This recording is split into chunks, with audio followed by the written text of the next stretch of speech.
اعوذ باللہ من الشیطان الرجیم بسم اللہ الرحمن الرحیم ان اللہ وملائکتہ یصلون علی النبی یا ایہا الذین آمنوا صلوا علیہ وسلموا تسلیما اللہم صلی علی سیدنا و نبینا و شفیعنا و مولانا محمد وعلی آل محمد وبارک وسلم۔ محترم خواتین و حضرات، السلام علیکم۔ پیام صبح کے ساتھ ایک بار پھر حاضر میں ہوں آپ کا میزبان انیق احمد۔ خواتین و حضرات، پیر، منگل، بدھ اور جمعرات ان 4 دنوں میں ہم قرآن کریم کی مختلف آیات کے حوالے سے بات کرتے ہیں اور قرآن کریم کی ان آیات کو کھولتے ہیں ہمارے ملک کے جید علماء اور معنی مفاہیم ہم پر واضح کرتے ہیں۔ شان نزول سے لے کر لمحہ موجود تک قرآن کریم کی یہ آیت ہم سے کیا مخاطبت کرتی ہے، یہ ہمیں بتاتے ہیں ہمارے ملک کے ممتاز علماء۔ زحمت فرماتے ہیں، تشریف لاتے ہیں، ہماری علمی کمی کو دور فرما دیتے ہیں۔ لیکن جمعہ اور ہفتہ 2 دن ہم نے رکھے ہیں سوال و جواب کے لیے۔ آپ کے سوالات ہوتے ہیں اور ہمارے ملک کے ممتاز علماء، مفتی صاحبان کے جوابات قرآن و سنت کی روشنی میں۔ کچھ سوالات ہم پاکستان کے مختلف شہروں میں کھڑے ہو کر ریکارڈ کرتے ہیں، ان سوالات کو بھی ہم پیش کرتے ہیں مفتی صاحب کی خدمت میں۔ مقصد صرف ایک کہ ہمارے ذہنوں میں کوئی کنفیوژن باقی نہ رہے، کوئی ابہام نہ ہو، ایسا نہ ہو کہ کوئی گتھی سلجھے بغیر رہ جائے۔ خاص طور پر ہمارے نوجوانوں کے ذہنوں میں بہت سارے سوالات ہوتے ہیں۔ خواتین و حضرات، آج کے ہمارے معزز مہمان محترم مفتی منیب الرحمان صاحب۔ کون آپ سے واقف نہیں؟ ہمارے ملک کا ایک نامور شخصیت، ایک ممتاز اور مقبول نام، محبوب نام، محترم مفتی منیب الرحمان صاحب۔ پیام صبح کا ایک قدیم اور ایک طویل ساتھ ہے، بحمد اللہ گزشتہ 12 برس سے مستقل ہمارے پروگرام میں شریک ہیں، اور کبھی ایسا نہیں ہوا کہ ہم نے مفتی صاحب سے نہ سیکھا ہو۔ مفتی صاحب کو خوش آمدید کہتے ہوئے پروگرام کا آغاز اللہ تعالیٰ کے بابرکت نام سے، سورہ ملک اور آیات 1 اور 2۔ اعوذ باللہ من الشیطان الرجیم،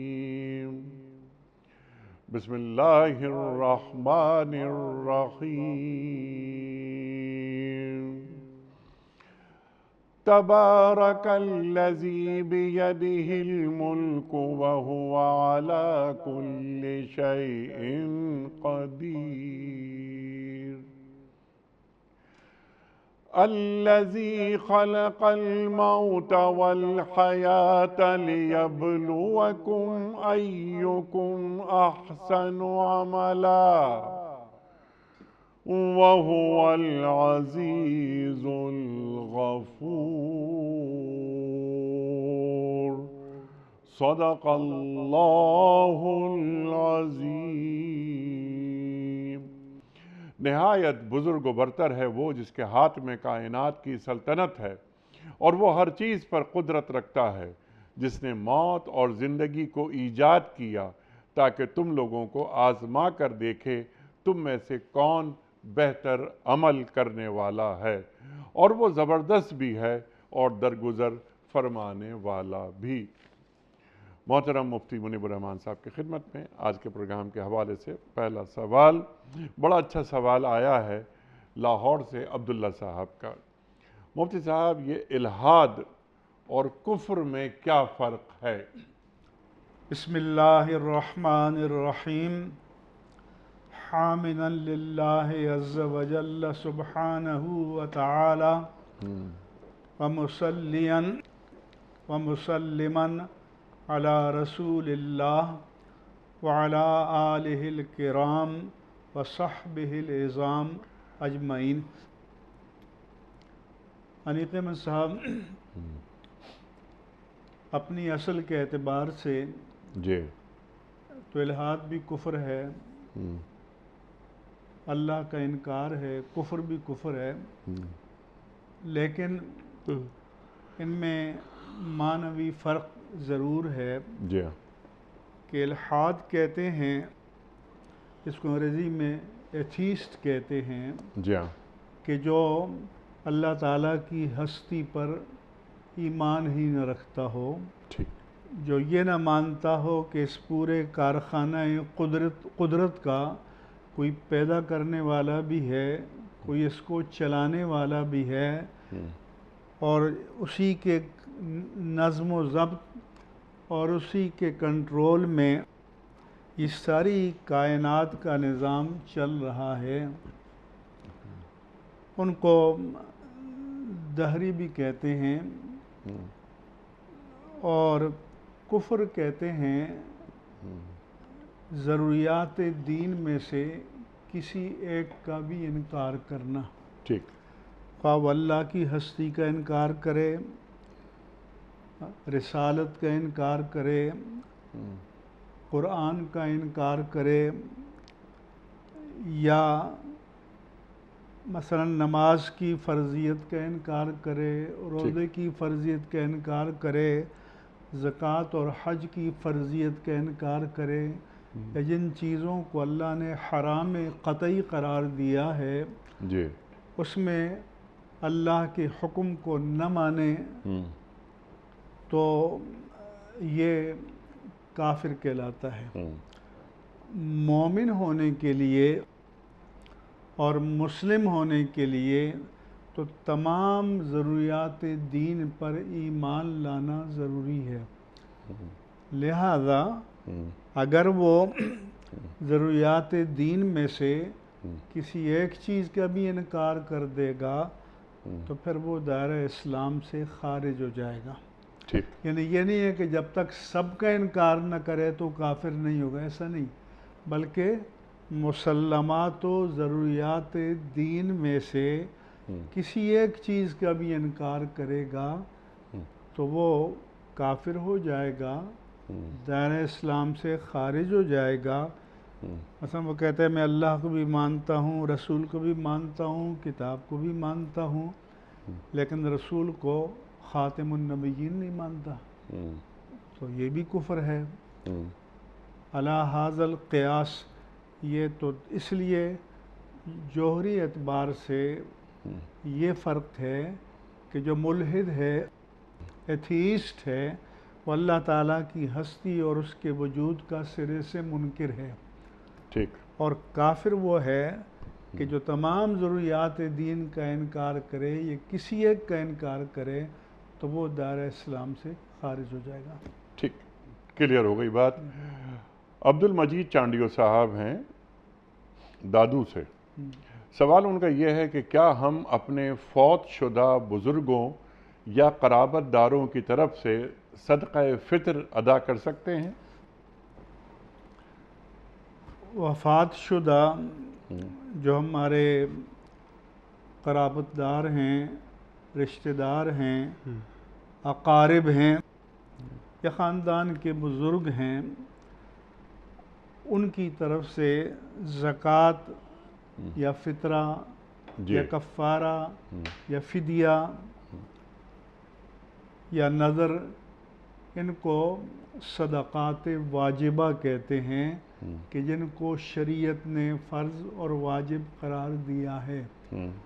تو اگر اس نے اپنی زندگی میں زکوٰۃ ادا نہیں کی تھی یا فطرہ ادا نہیں کیا تھا یا اس کے ذمے فدیہ تھا، نذر تھی، کفارہ تھا، ادا نہیں کیا تھا، اور اس نے موت سے پہلے وصیت کر دی کہ میرے ذمے یہ زکوٰۃ ہے یا فطرہ ہے یا نذر ہے یا کفارہ ہے یا فدیہ ہے، یہ کسی بندے کا مالی حق ہے، تم ادا کر دینا، تو اس کے مال کی 1/3 تک، جو مال چھوڑ کر وہ گیا ہے، جو ترکہ ہے، اس کے 1/3 یا اس سے کم اس کے واجبات مالی ہیں تو وہ ان میں سے ادا کر دیے جائیں گے۔ اگر اس کے ذمے شریعت کے مالی واجبات اس کے 1/3 ترکے سے زیادہ ہیں تو پھر وارثوں کی مرضی پر ہے اگر وہ سب اپنے حصوں سے دستبردار ہو کر یا کوئی ایک اپنے حصے سے دستبردار ہو کر اس کے واجبات کو ادا کرے تو اچھی بات ہے، لیکن اگر کوئی وارث نابالغ ہے تو اس کے مال میں یہ تصرف نہیں کیا جا سکے گا۔ اگر کوئی سوال کرنے والے کا مقصد یہ ہے کہ جس طرح زندوں کے ذمے زکوٰۃ ہے، فطرہ ہے، فدیہ ہے، کفارہ ہے، نذر ہے، کیا فوت شدہ لوگوں کا بھی یہ واجبات دینے پڑیں گے؟ تو یہ نہیں ہے ان کے ذمہ، ایسا نہیں ہے، کیونکہ فطرہ اس پر فرض ہے جو یکم شوال کی یا عید الفطر کے دن صبح صادق سے پہلے موجود تھا، تو اس کے ذمہ فطرہ ہے۔ البتہ ان کی ایصال ثواب کے لیے مالی صدقات دے سکتے ہیں اور اس کی شریعت میں اجازت ہے۔ سبحان اللہ۔ اگلا سوال ہے محمد عاطف صاحب کا ڈیرہ غازی خان سے۔ ان کا سوال یہ ہے کہ مفتی صاحب عافیت سے کیا مراد ہے؟ کیا حدیث کی روح سے صبر کی دعا کرنا منع ہے؟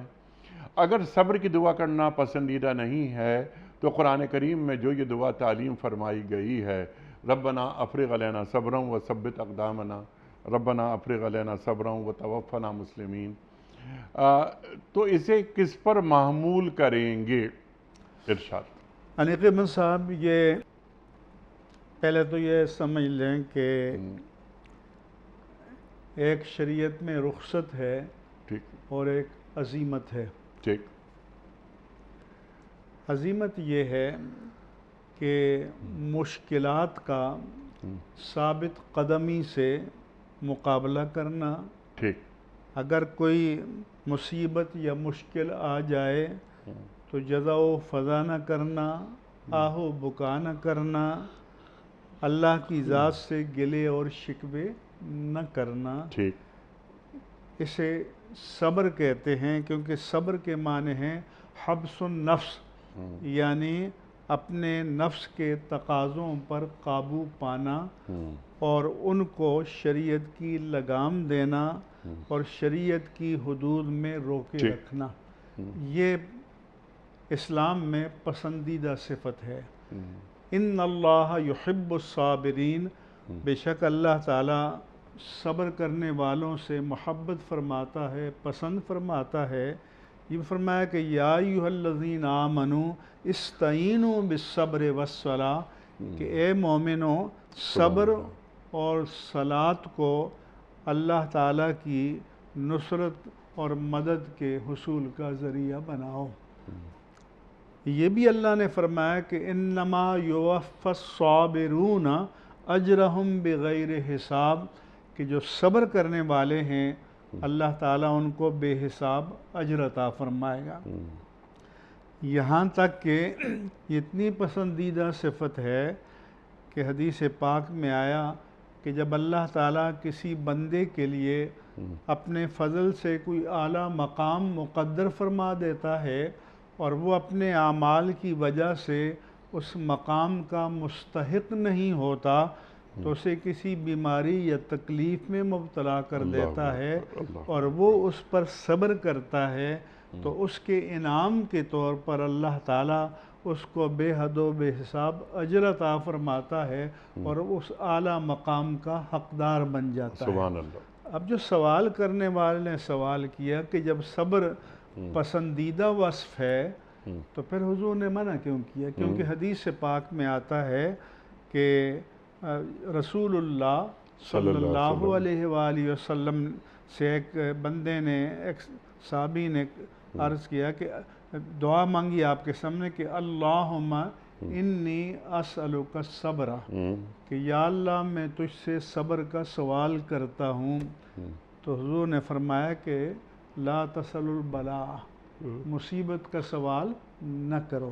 یعنی اس سوال کا مطلب یہ ہے کہ وہ چاہتا ہے کہ مجھ پر کوئی مصیبت آئے اور میں اس پر صبر کروں اور اپنی عظیمت کا مظاہرہ کروں، تو مصیبت کو دعوت نہ دو، اللہ کی قضا سے آ جائے تو پھر اللہ سے صبر اور استقامت کی دعا مانگو۔ اسی فرمایا کہ وَلَا تَتَمَنُّوا لِقَاءَ الْعَدُوِّ فَإِذَا لَقِيتُمْ فَاثْبُتُوا، تم کبھی بھی دشمن سے ٹکراؤ کی تمنا نہ کرو، لیکن اگر اللہ کی تقدیر سے تمہارا دشمن سے سامنا ہو جائے، ٹکراؤ ہو جائے، تو پھر ثابت قدم رہو۔ سبحان اللہ۔ اس لیے جو کبیرہ گناہوں کے بارے میں فرمایا کہ ان من الکبائر الاشراک باللہ وقتل النفس بغیر حق وعقوق الوالدین، اور فرمایا کہ والیمین الغموس اور والتولی یوم الزحف، کہ جب دشمن سے کفار سے ٹکراؤ ہو جائے تو پھر پیٹھ دکھا کر بھاگ جانا، یہ بھی گناہ کبیرہ ہے۔ تو اس لیے یہ معنی ہے کہ خود ابتلا کی دعا نہ کرو اللہ سے۔ اچھا، اب رہا یہ سوال کہ یہ جو قرآن میں کہ ربنا افرغ علینا صبرا وثبت اقدامنا، آیت میں جی توفنا مسلم، کہ اے اللہ تو ہم پر وافر صبر عطا فرما۔ افرغ مانے جیسے انڈیل دے، جیسے شاور کہتے ہیں، کہ اتنا وافر صبر عطا فرما اور ہمارے قدموں کو باطل کے مقابلے میں جما دے، ثابت قدم فرما، اور اسلام پر ہمیں موت عطا فرما۔ اس کے معنی یہ ہیں کہ خود تمنا نہ کرے مصیبت کی، لیکن قضاء الہی سے اگر مصیبت آ جائے تو یہ دعا ضرور مانگے کہ یا اللہ تو مجھے اس کا مقابلہ کرنے کے لیے صبر و ثبات اور حوصلے کی نعمت عطا فرما۔ سبحان اللہ، سبحان اللہ، سبحان اللہ۔ اور اللہ تعالیٰ سے عافیت طلب کی جائے۔ اور ایک صحابی نے پوچھا کہ میں کیا دعا مانگوں؟ فرمایا کہ صلی اللہ العافیہ، عافیت کی دعا مانگو۔ اس نے پھر پوچھا کہ کیا دعا مانگو؟ فرمایا کہ عافیت کی مانگو۔ اس نے سبارہ کیا تو حضور فرمایا کہ اذا سالت فصل اللہ العافیہ، اگر اللہ سے مانگنا ہے تو عافیت مانگو۔ تو حضور نے فرمایا کہ جب تم نے عافیت مانگ لی تو گویا سب کچھ مانگ لیا۔ سبحان یہ ایک ایسا جامع لفظ ہے کیونکہ اس میں انسان کے لیے امان ہے، انسان کے لیے حفاظت ہے، انسان کے لیے خطرات سے تحفظ ہے۔ تو یہ جامع لفظ ہے اور اس کو پسند کیا، اس لیے ہم رمضان کے آخری عشرے میں شب قدر میں دعا مانگتے ہیں کہ اللہم انکا عفو کریم تحب العفو فاعف عنا یا غفور، کہ اے اللہ تو بہت زیادہ معاف کرنے والا ہے، کرم فرمانے والا ہے، معافی کو پسند کرنے والا ہے، تو ہمیں معاف فرما دے۔ سبحان اللہ، سبحان اللہ، سبحان اللہ۔ اور اللہ تعالیٰ سے ہمیشہ عافیت مانگنی چاہیے۔ یہ سوال ہے، ذرا بڑا سوال ہے یہ، عبدالرشید صاحب کا خضدار سے۔ ان کا سوال کیا سوالات ہیں؟ پہلا سوال ان کا یہ ہے کہ ترجمہ قرآن کا بہترین اسلوب کیا ہے؟ دوسرا سوال، تفسیر و تعویل میں کیا فرق ہے؟ تیسرا سوال، محکم اور متشابہ آیات میں کیا فرق ہے؟ انیق مصاب، قرآن کریم کی تفسیر کا اعلیٰ معیار، بہترین شعار یہ ہے کہ پہلا درجہ ہے کہ القرآن یفسر بعضہ بعضا، سبحان اللہ، کہ سبحان قرآن خود اپنی تفسیر بیان کرتا ہے، کہ اگر ایک جگہ اجمال ہے تو دوسری جگہ تفصیل آ جاتی ہے۔ جیسے فرمایا کہ شہر رمضان الذی انزل فیہ القرآن، کہ رمضان کا مہینہ وہ ہے جس میں قرآن نازل کیا گیا۔ ھدی للناس وبینات من الھدی والفرقان، یہ انسانیت کے لیے ہدایت ہے، اس میں ہدایت کی کھلی نشانیاں ہیں اور یہ حق اور باطل میں امتیاز کرتا ہے۔ اب یہاں تو کہا کہ رمضان میں قرآن نازل کیا گیا، پھر سورۃ القدر میں فرمایا کہ انا انزلناہ فی لیلۃ القدر، کہ ہم نے اسے شب قدر میں اتارا۔ تو گویا یہاں پورے رمضان کے بارے میں فرمایا، وہاں پھر ایک رات کا تعین کر دیا۔ اسی طرح سے قرآن مجید کی تفسیر ایک جگہ اجمالی بحث ہے، دوسری جگہ تفصیلی بحث ہے، تو اعلیٰ درجہ تو یہ ہے۔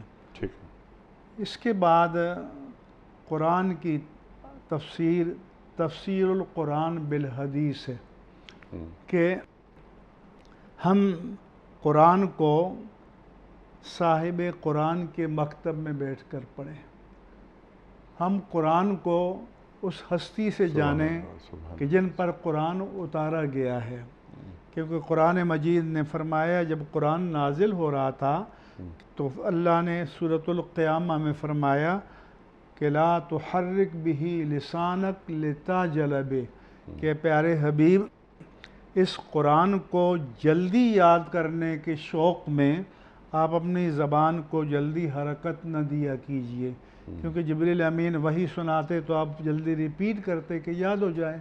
فرمایا کہ اِنَّ عَلَيْنَا جَمْعَهُ وَقُرْآنَهُ، اسے آپ کے دل و دماغ میں محفوظ کرنا اور آپ کی زبان پر جاری کرنا یہ آپ کا نہیں ہمارا کام ہے۔ سبحان اللہ۔ فَإِذَا قَرَأْنَاهُ فَاتَّبِعْ قُرْآنَهُ، جب ہم پڑھ لیں یعنی ہمارا بھیجا ہوا فرشتہ پڑھ لے تو اطمینان، قرار اور سکون کے ساتھ آپ پڑھ لیا کیجئے۔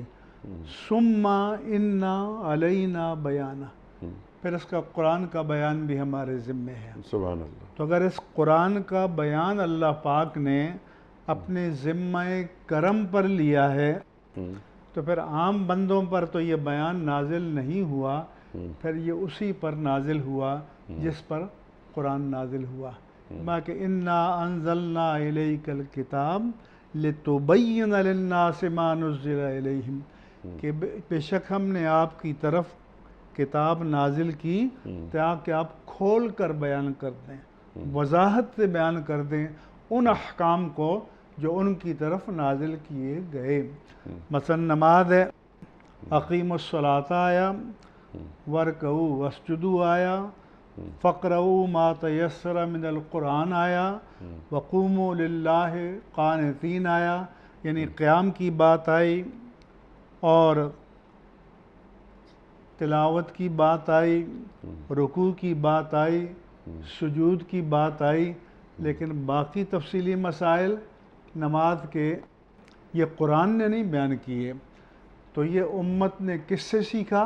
صاحب قرآن سے سیکھا۔ سبحان اللہ، سبحان اس لیے آپ نے فرمایا کہ صلو کما رأیتمونی اصلی، اگر تم نے اللہ کے فرمان واقیموا الصلاۃ پر حکم کرنا ہے تو جیسے مجھے نماز پڑھتا دیکھو ویسے نماز پڑھو۔ سبحان اللہ۔ تم میری سنت ادا کرو گے اللہ کا فرض ادا ہو جائے گا۔ حجۃ الوداع کے موقع پر فرمایا کہ خذوا عنی مناسککم، اپنے حج کے ارکان کو مجھ سے سیکھ لو۔ سبحان اللہ۔ تو تفسیر القرآن بالحدیث ہے۔ اس کے بعد پھر ہے تفسیر القرآن بالآثار ہے، یعنی وہ صحابہ کرام کہ جنہوں نے حضور کی بارگاہ میں بیٹھ کر قرآن کو سیکھا، قرآن کو جانا، جی ہاں، تو ان سے سیکھو۔ جیسا عبداللہ بن عباس کی آثار ہیں، عبداللہ بن عمر کے ہیں اور صحابہ کرام کے ہیں، تو پھر آثار کے ساتھ جو ہے قرآن مجید کی تفسیر ہے۔ جیسے قرآن مجید میں ہے کہ فَإِذَا ضَرَبْتُمْ فِي الْأَرْضِ فَلَا جُنَاحَ عَلَيْكُمْ أَن تَقْصُرُوا مِنَ الصَّلَاةِ، جب تم زمین میں سفر کرو تو تم پر کوئی حرج نہیں کہ تم نماز میں قصر کرو، ان خفتم ان یفتنکم الذین کفروا، اگر تمہیں اندیشہ ہو کہ تمہیں کافر فتنے میں ڈال دیں گے، ان سے ٹکراؤ ہو جائے گا تو قصر کرو۔ اب صحابہ نے پوچھا، حضرت عمر سے ایک نے پوچھا کہ اب یہ تو قرآن نے کہا کہ تم قصر کرو اگر تمہیں کفار سے ٹکراؤ کا اندیشہ ہو، ٹھیک، تو اب تو خطرات ٹل گئے، پورا حجاز عالم عرب فتح ہو گیا۔ تو انہوں نے کہا کہ یہ ہم نے اللہ کے رسول نے پوچھا تھا کہ اب کیا حکم ہے؟ فرمایا کہ اللہ نے تم پر جو صدقہ تصدق کیا ہے، جو رخصت دی ہے، اس کو قبول کرو۔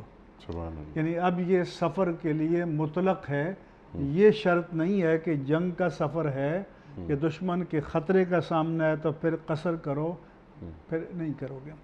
اسی طرح حضور نے ایک حدیث میں فرمایا صلی اللہ علیہ وسلم کہ من نوقش عذب، من حوسب، جس سے حساب کتاب کیا گیا تو اسے عذاب دیا جائے گا۔ تو ام المومنین سیدہ عائشہ صدیقہ رضی اللہ عنہا نے اللہ کے رسول سے پوچھا کہ یا رسول اللہ، آپ تو یہ فرماتے ہیں کہ جس سے حساب لیا گیا اسے عذاب سے دوچار ہوگا، تو اللہ تو فرماتا ہے کہ فمن اما من اوتی کتاب بیمینہ فسوف یحاسب حسابا یسیرا، جس کا نامہ اعمال دائیں ہاتھ میں دیا جائے گا اس کا حساب آسان ہو جائے گا۔ فَأَمَّا مَنْ أُوتِيَ كِتَابَهُ بِيَمِينِهِ فَيَقُولُ هَاؤُمُ اقْرَءُوا كِتَابِيَهْ، جس کا نامہ اعمال دائیں ہاتھ میں دیا جائے گا وہ اہل محشر کے درمیان جائے گا، کہے گا لو یہ میرا رزلٹ آ گیا، انی ظننت انی ملاق حسابیہ، مجھے یقین تھا کہ مجھے حساب میرا ملنے والا ہے، تو وہ اللہ کی نعمتوں میں رہے گا۔ تو حضور نے فرمایا کہ انہا الارض، یہ جو اشارہ ہے یہ اس کے لیے ہے کہ جہاں محض پیشی ہے، پیشی ہو گئی اور کلیئرنس ہو گئی، لیکن وَلَٰكِن مَّن نُوقِشَ عُذِّبَ، لیکن جس سے مناقشہ ہو گیا، منی ٹرائل مانگ لی گئی، ڈیٹیل پوچھ لی گئی ایک ایک چیز کی، تو پھر وہ پاس ہونا بڑا مشکل ہے، پھر عذاب سے دوچار ہوگا۔ اللہ اکبر۔ تو اب یہ قرآن نے تو بتایا، اب اس کی تفصیل کہاں سے معلوم ہوئی؟ صاحب قرآن سے۔ سبحان اللہ، سبحان اللہ۔ اچھا یہاں دو سوالات کیونکہ ان کے اور ہیں آگے، کہ تفسیر میں اور تعویل میں کیا فرق ہے؟ تفسیر کا لفظ جو ہے وہ فسر سے بنا ہے، ٹھیک، تو فسر کے معنی ہیں منکشف ہو جانا، روشنی کو بھی کہتے ہیں، تو تفسیر کے معنی یہ ہیں کہ قرآن کریم کے مطالب کو، معانی کو وضاحت کے ساتھ بیان کر دینا۔ یہ کیسے ہوتا ہے کہ ہمارے علماء نے فرمایا، ایک تو یہ کہ قرآن کا نطق کیسے ہوگا، پڑھا کیسا جائے گا، ٹھیک، تو اس کا تعلق علم قراءت و تجوید سے ہے۔ ٹھیک، دوسرا یہ ہے کہ قرآن کے جو مفرد الفاظ ہیں ان کے معنی کیا ہیں، اور جو ترکیب میں واقع ہوتے ہیں کلام اور جملوں کی شکل میں، اس کے معنی کیا بنتے ہیں، اور تو پھر اس کے ساتھ علم صرف آتا ہے، نحو آتا ہے، لغت آتا ہے، ادب آتا ہے، معنی ہے، بلاغت ہے، بدیع ہے، یہ قرآن مجید کو صحیح طور پر سمجھنے کے لیے۔ ٹھیک، ایک فرق یہ بیان کیا گیا کہ تفسیر سے مراد قرآن کے معنی اور مطالب کا وہ بیان ہے جو صاحب قرآن نے بتایا اور وہ قطعی ہے۔ اچھا، اور تعویل کا جو لفظ ہے اعلیٰ یعول اولن کے معنی لوٹنا، اور اول یعول تعویلن کے معنی لوٹانا۔ مطلب یہ ہے کہ اگر ایک لفظ کے کئی معنی ہیں جی، تو ان کئی معنی میں سے جہاں یہ لفظ آیا ہے سیاق و سباق کے اعتبار سے کون سا معنی مناسبت رکھتا ہے کہ اسے اس معنی پر محمول کیا جائے، اس معنی کی طرف لوٹایا جائے، تو یہ وہ جو تفسیر القرآن بالقرآن یا تفسیر القرآن بالحدیث قطعی ہے اور یہ ظنی ہے۔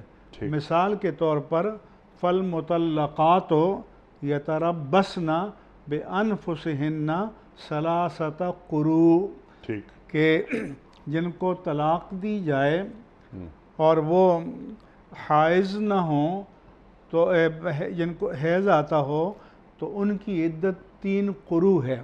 ٹھیک۔ اب یہ قرن کے معنی عربی میں حیض کے بھی ہیں اور طہر کے بھی ہیں، پاکیزگی کے ایام۔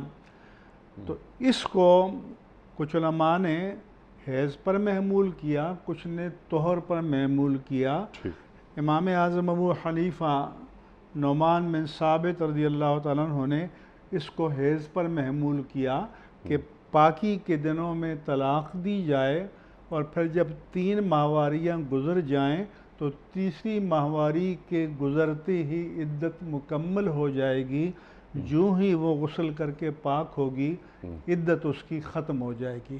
ٹھیک۔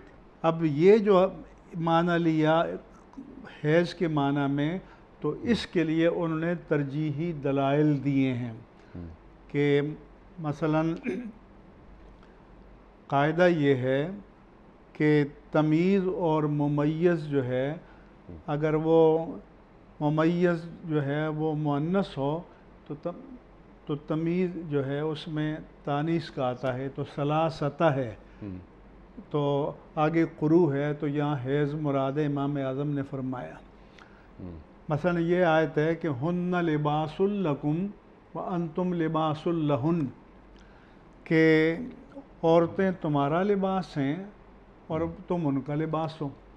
اب لباس تو ملبوس کے معنی میں ہے، گارمنٹ، جو ہم یہ کپڑے پہنتے ہیں، تو اب ظاہر ہے کہ ایک دوسرے کو پہنا تو نہیں جاتا، تو اس کو سطر کے معنی میں لیا ہے کہ مرد عورت کے لیے سطر پوش ہے اور عورت مرد کے لیے سطر پوش ہے۔ لہذا جہاں ایک لفظ کے کئی معنی ہوں گے، مثال کے طور پر قرآن مجید میں ہے وَظَنُّونَ إِذْ ذَهَبَ مُغَاضِبًا وَظَنَّ أَن لَّن نَّقْدِرَ عَلَيْهِ، مچھلی والے نبی جب غصے میں چل پڑے تو انہوں نے گمان کیا، قدرہ یقدرو کے معنی قدرت کے بھی ہیں اور تنگی کے بھی ہیں۔ بعض نے ترجمہ کیا، انہوں نے گمان کیا کہ ہم ان پر قابو نہیں پا سکیں گے۔ اب ظاہر ہے کہ ایک عام گناہگار بندہ بھی یہ نہیں سوچ سکتا کہ اللہ قابو نہیں پا سکے گا۔ اللہ تو پوری کائنات پر قادر ہے، بکل شیء محیط، علی کل شیء قدیر۔ تو دوسرے معنی تنگی کے ہیں۔ ان اللہ یبسط الرزق لمن یشاء ویقدر، اللہ جس کے لیے چاہتا ہے رزق کو کشادہ کر دیتا ہے، جس کے لیے چاہتا ہے تنگ کر دیتا ہے۔ تو علماء نے کیا کہ یہاں چونکہ اللہ کی طرف نسبت ہے تو معنی یہ کریں گے کہ انہوں نے گمان کیا کہ ہم ان پر تنگی نہیں کریں گے۔ لہذا یہ فرق ہے کہ اگر ایک لفظ ایک سے زائد معنی کا احتمال رکھتا ہے تو یہ دیکھا جائے گا کہ جہاں آیت کے درمیان وہ لفظ آیا ہے، وہ کلمہ آیا ہے، تو سیاق و سباق کے اعتبار سے کون سا معنی ہے۔ اگر وہ اللہ کے لیے آئے تو جو اللہ کے شایان شان ہے، جو نبی کے لیے آئے تو وہ ان کے شایان شان ہے، اللہ القیاس۔ ٹھیک ہے۔ اچھا، ایک سوال اس ذیل میں، یہ جو گفتگو آپ نے فرمائی ہے تفسیر کے حوالے سے، قرآن کریم کے سمجھنے کے حوالے سے، تفقہ فی القرآن کے حوالے سے، یہ ہر مسلمان کے لیے ضروری ہے یا محض علماء کی حد تک ضروری ہے؟ دیکھیں، ہر مسلمان تو اس کا مکلف نہیں ہو سکتا، نہ اس کے پاس اتنی علمی استعداد ہے۔ اس لیے تو فرمایا، جو آیت آپ ہمیشہ پڑھتے رہتے ہیں کہ فَاسْأَلُوا أَهْلَ الذِّكْرِ إِن كُنتُمْ لَا تَعْلَمُونَ، اگر تم نہیں جانتے تو اہل علم سے پوچھو۔ حدیث پاک میں فرمایا کہ انما شفاء العی السؤال، کہ جو کسی معنی کو کلام کے سمجھنے سے عاجز آ جائے تو وہ سوال کرے تاکہ مشکل حل ہو جائے۔ حضرت عبداللہ بن عباس رضی اللہ تعالیٰ عنہ، جن سے بہت سے تفسیری روایات منقول ہیں، ان سے پوچھا گیا کہ یہ کیسے ہوا؟ انہوں نے کہا کہ لسان سؤول و قلب عقول، کہ یہ کیونکہ میں کثرت سے اللہ کے رسول سے سوال کرتا رہا اور اللہ کے رسول میری مشکلات صلی کو اللہ علیہ دور کرتے رہے تو میرے علم سے اضافہ ہوتا رہا. اور دوسرا یہ ہے کہ اللہ نے مجھے تعقل کی، تفکر کی نعمت بھی دی اور میں ان کے معنی میں غور بھی کرتا رہا اور جو حضور فرماتے رہے ان کو اپنے دل و دماغ میں محفوظ بھی کرتا رہا.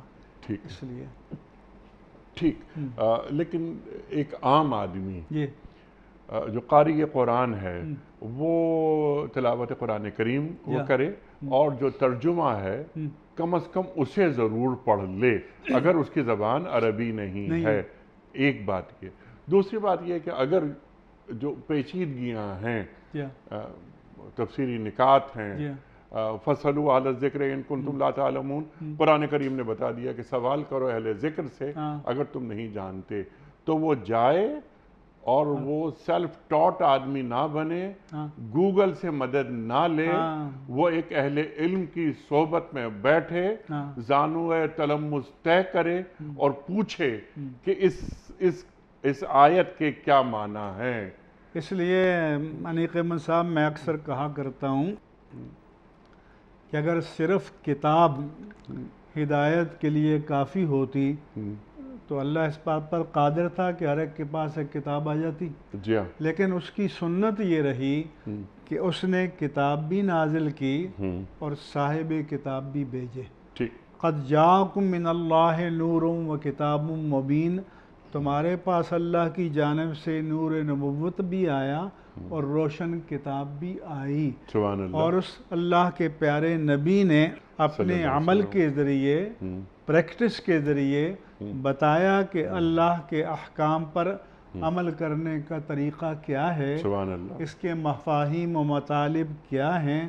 تو حضور کو جیسے کرتا دیکھو اس پر عمل کر لو. اس لیے اللہ تعالیٰ نے اپنے لیے تو فرمایا کہ اطیعوا اللہ و اطیعوا الرسول، اللہ کی اطاعت کرو اور رسول کی اطاعت کرو. اطاعت کے معنی ہوتے ہیں ٹو اوبے، جو کہا جائے وہ مانو. لیکن نبی کے لیے ایک اور لفظ بھی آیا کہ قل ان کنتم تحبون اللہ فاتبعونی، آپ کہہ دیں کہ اگر تم اللہ سے محبت کرتے ہو تو مجھے فالو کرو، میری پیروی کرو، جس طرح مجھے کرتا دیکھو تم بھی ویسے ہی کرو. تو تم اگر میرے افعال کی پیروی کرو گے تو اللہ کے کلام کا منشا پورا ہو جائے گا. سبحان اللہ. جیسے آپ نے بات فرمائی تھی کہ سلو کما رأیتمونی اصلی، نماز پڑھو اس طرح جس طرح تم نے مجھے نماز پڑھتے ہوئے دیکھا. اللہ اکبر، اللہ اکبر. اچھا، سرکار دو عالم صلی اللہ علیہ وآلہ وسلم کی حیات مبارکہ کا ایک ایک لمحہ محفوظ، کسی بھی رسول کی حیات مبارکہ کا ایک ایک لمحہ محفوظ نہیں ہے. بلکہ میں یہ کہوں گا، جی اگر کوئی یہ کہے کہ جی حضور آج کل تو یہ ویڈیو ریکارڈنگ ہے اور اس میں تو ساری ادائیں الفاظ محفوظ ہو جاتے ہیں، لیکن ان کے ایجاد کرنے والے بتاتے ہیں اس میں بھی ڈبنگ ہو جاتی ہے، مرضی سے الفاظ ڈال دیے جاتے ہیں، نکال دیے جاتے ہیں، اس میں بھی خیانت ہو جاتی ہے. لیکن اللہ کے نبی کی جو 23 سالہ نبوی زندگی ہے، آپ کی خلوت میں، جلوت میں، بزم میں، رزم میں، ہر حال میں، ہر آن میں، ہر کیفیت میں صحابہ کرام نے آپ کو دیکھا. اور صرف یہی نہیں کہ جو الفاظ آپ کی مبارک زبان سے ادا ہوئے ان الفاظ کو ہی محفوظ کیا بلکہ اس کیفیت کو بھی محفوظ کیا. مثلا اگر کوئی لفظ آپ نے حالت غضب میں ادا کیے تو صحابی بیان کرتے ہیں کہ احمر وجنتہ، کہ یہ بات بیان کرتے ہوئے آپ کے رخسار مبارک سرخ ہو گئے. کانما اوسرا علی وجنتہ الرمان، کوئی آپ کے رخساروں پر انار نچوڑ دیا گیا ہے. یا کبھی آپ نے ضحک فرمایا تو فرمایا کہ فضحک حتی بدت نواجذہ، کیونکہ حضور کا ایک تو تبسم تھا کہ ہونٹوں سے مسکرا دیے، جی ہاں، ایک ضحک تھا کہ سامنے کے دندان مبارک نظر آئے، ایک قہقہا جو زندگی میں چند ہی مواقع ہیں کہ جس میں اطراف کے دندان مبارک نظر آئے، تو آپ کے تبسم پر بھی کتابیں لکھی گئی ہیں کہ زندگی میں کتنی بار کب کب کہاں کہاں آپ نے تبسم فرمایا، ضحک فرمایا، قہقہا فرمایا، ان اداؤں کو، ان کیفیات کو میں بھی محسوس کر لیا گیا۔ حضرت عبداللہ بیان کرتے ہیں کہ کنت اکتب کل شیء اسمعہ من رسول اللہ، میں حضور کی مجلس میں بیٹھتا تو جو کچھ آپ ارشاد فرماتے میں نوٹس لیتا تھا، لکھ لیا کرتا تھا۔ فنہتنی قریش، مجھے قریش نے روکا کہ ہر بات کو مت لکھو، ان النبی بشر یتکلم فی الغضب والرضا، کہ نبی بشر ہے، کبھی جلال میں ہوتے ہیں، کبھی جمال میں ہوتے ہیں، ان کیفیت میں بندہ بات کچھ سے کچھ کہہ دیتا ہے۔ اگلی مجلس میں جب حضور نے دیکھا کہ نہیں لکھ رہے تو پوچھا ہوگا بھی کیوں نہیں لکھ رہے، انہوں نے بتایا کہ یہ کچھ دانا لوگوں نے منع کیا ہے، تو حدیث میں ہے کہ فشارہ بِإِصْبِهِ إِلَىٰ فِيهِ، اپنی انگشت مبارک سے اپنے دہان مبارک کی طرف اشارہ کر کے فرمایا کہ جو کچھ میں کہوں لکھ دیا کرو، کہ اس منہ سے حق کے سوا کچھ جاری نہیں ہوتا۔ وَمَا کوئی يَنْطِقُ بھی عَنِ کیفیت الْهَوَىٰ إِنْ هُوَ إِلَّا وَحْيٌ يُوحَىٰ۔ اللہ اکبر، اللہ اکبر۔ مفتی صاحب، وقت ختم ہو رہا ہے پروگرام کا، بالتفصیل گفتگو آپ نے عطا فرمائی، چند ویڈیو کوئسچنز آپ کی خدمت میں رکھتے ہیں۔ پہلا سوال، پہلا ویڈیو کوئسچن مفتی صاحب کی خدمت میں۔ السلام علیکم مفتی صاحب، میرا سوال یہ ہے کہ اگر کسی سے خدا نہ خواستہ قرآن پاک نیچے گر جاتا ہے تو اس صورت میں فدیہ دینا ضروری ہے یا صرف ہم اللہ تعالیٰ سے معافی مانگ سکتے ہیں؟ اگر قرآن کریم گر گیا، ہاتھ سے گر گیا، تو اللہ تعالیٰ سے صرف معافی مانگے یا فدیہ بھی دینا ضروری ہے؟ اگر خدا نخواستہ کوئی توہین کی نیت سے قرآن کو گرا دیتا ہے یا الیاذ باللہ پاؤں سے ٹھوکر مارتا ہے، اس اہانت کو تو فقہا نے کفر کہا ہے۔ اگر بے اختیار بندے سے غلطی سے گر گیا، غلطی سے گر جاتا ہے تو اس کی توبہ کافی ہے، اس کا کوئی فدیہ یا مالی بدل نہیں ہے، بلکہ اللہ تعالیٰ سے معافی مانگ لے کہ مجھ سے تقصیر ہو گئی، عدم توجہ کی بنا پر، یہ کافی ہے۔ ٹھیک ہے۔ اچھا، بعض لوگوں کو ہم نے یہ دیکھا ہے، خاندان میں بھی دیکھا ہم نے، بزرگوں کو، کہ خدا نہ خواستہ کبھی ایسا عمل ہو گیا تو انہوں نے کوئی صدقہ خیرات اس عمل کی وجہ سے یا اس غلطی کی وجہ سے کچھ خیرات بھی کی کہ ہم سے یہ غلطی ہو گئی ہے۔ کوئی دینا چاہے تو دے سکے، لیکن یہ یعنی دینی ضرورت نہیں ہے، حکم نہیں ہے، کوئی حکم نہیں ہے، بالکل۔ تو ویسے جب صدقہ خیرات جب چاہے کرے، جیسے ہمارے یہاں ہے کہ بھئی گر جائے تو چومتے ہیں، آنکھوں سے لگاتے ہیں، تو یہ ایک طرح سے ہمارے یہاں اکرام کی علامت ہے، تو وہ بے اختیار یہ کرتے ہیں، تو نہ اس کی کوئی ممانعت بھی نہیں ہے۔ اللہ اکبر، اللہ اکبر۔ اگلا سوال مفتی صاحب کے لیے۔ السلام علیکم مفتی صاحب، میرا سوال آپ سے یہ ہے کہ انسان کے گناہ کیا نیکیوں میں تبدیل ہو جاتے ہیں تو اس کا کیا طریقہ کار ہے؟ آپ ہمارے لیے بس دعا بھی کریں اور اس کا جواب بھی عنایت کر دیجئے۔ السلام علیکم مفتی صاحب۔ کیا انسان کے گناہ نیکیوں میں تبدیل ہو جاتے ہیں؟ اگر ہو جاتے ہیں تو اس کا طریقہ کیا ہے؟ انسان کے گناہ نیکیوں میں تبدیل ہو جاتے ہیں، ممکن ہے یہ؟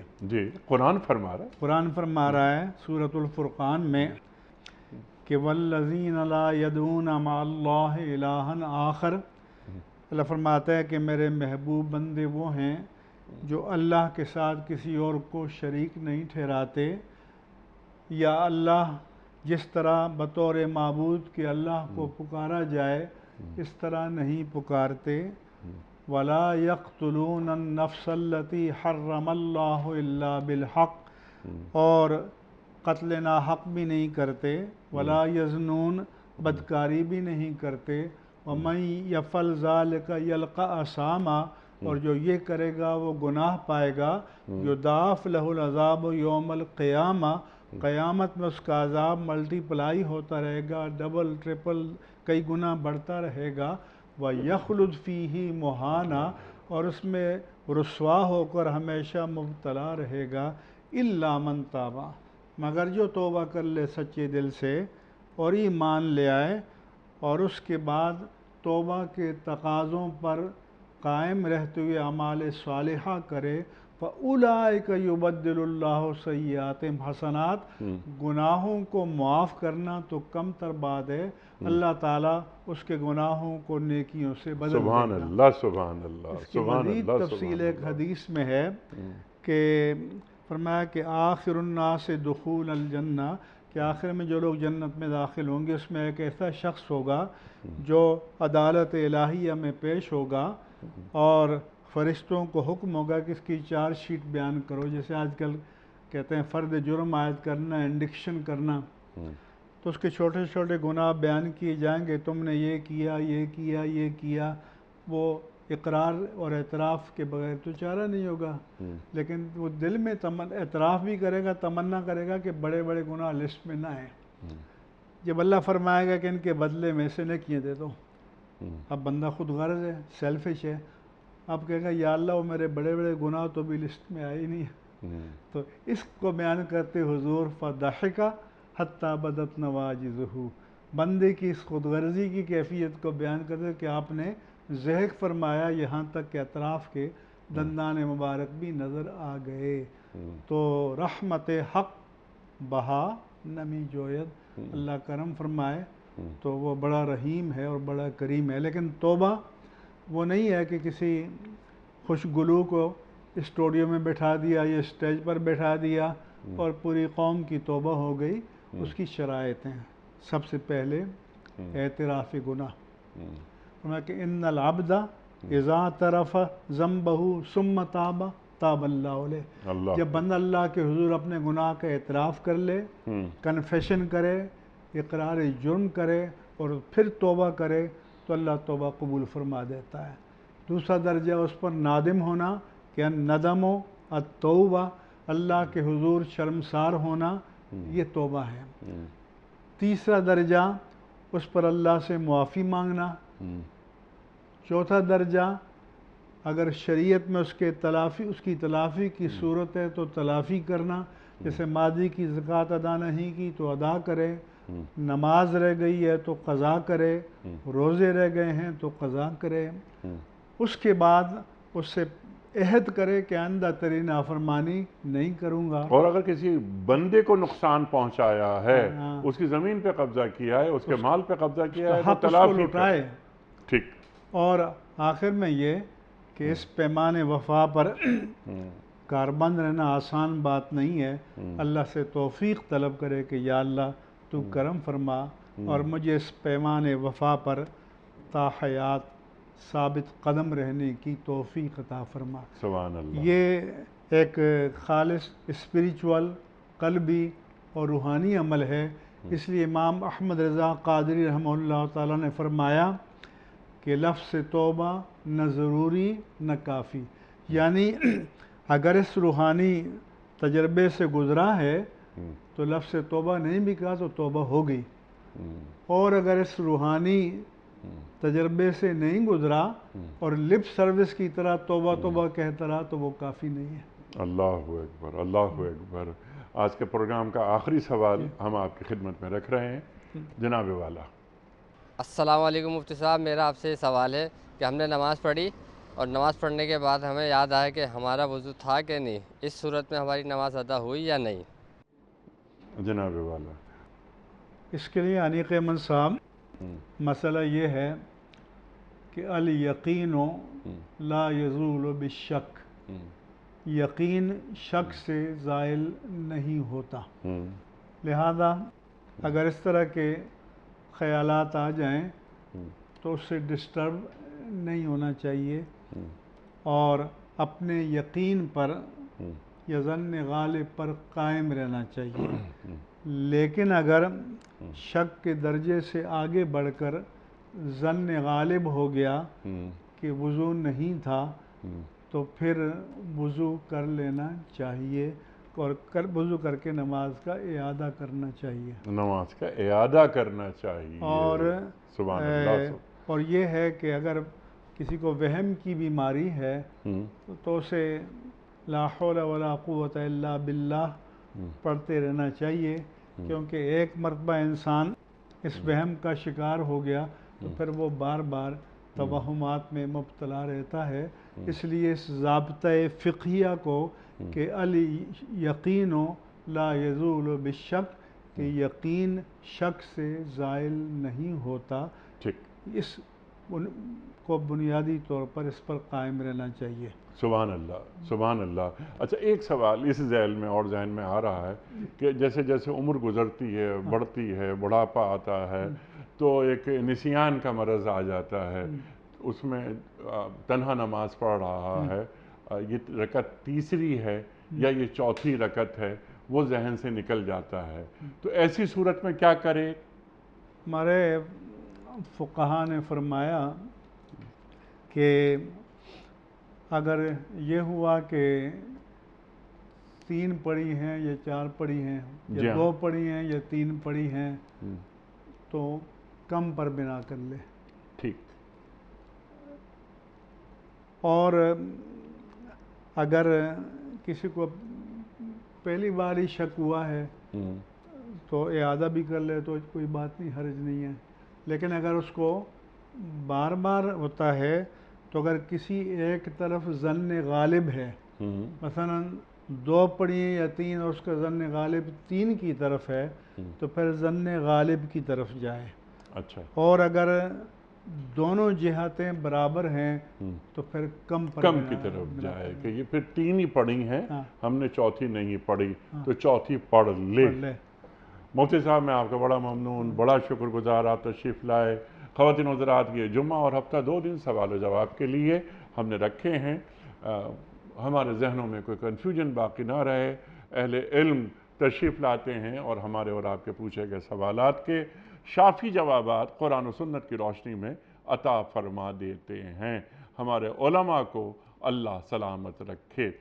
پروگرام کا اختتام ہوتا ہے روزانہ ایک قول پر، اور وہ قول ہوتا ہے صاحب نہج البلاغہ امیر المومنین حضرت علی مرتضیٰ کرم اللہ وجہہ کا. آپ فرماتے ہیں، نصیحت حاصل کرو تاکہ گناہ سے باز رہو. نصیحت حاصل کرو تاکہ گناہ سے باز رہو. سبحان اللہ، سبحان اللہ. اپنے میزبان انیق احمد کو کل تک کے لیے اجازت دیجیے. خدا حافظ.